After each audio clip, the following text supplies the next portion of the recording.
Hey guys, happy Thursday. We are getting ready to get started.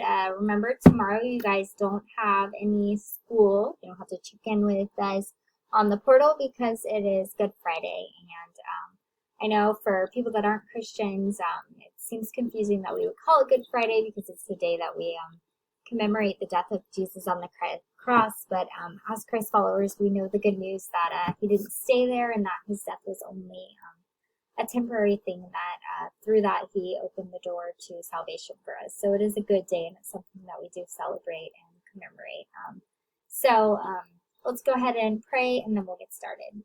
Dear Jesus, I come before you. I thank you for this day. I thank you, Lord, that you did choose to give your life for us so many years ago. I pray that as we think and reflect on that, we will just be grateful for what you've done and just also really realize the urgency of sharing that with others. I just pray for any students that may not know you, Lord, that you would just draw them to you during this time.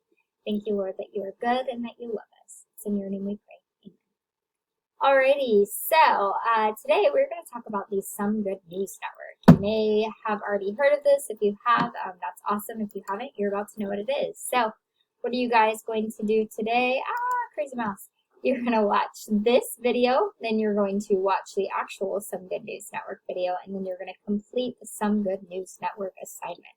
Whew, that's a lot to say over and over again. So that is actually due next Wednesday. So today, with doing this, you guys are going to see the good that's happening in our world right now, and it might inspire you to be a light to others. So after you watch the video, you do have an assignment. You're going to answer the following questions. Why do you think John Krasinski did this? This is the guy that did the thing you're going to watch.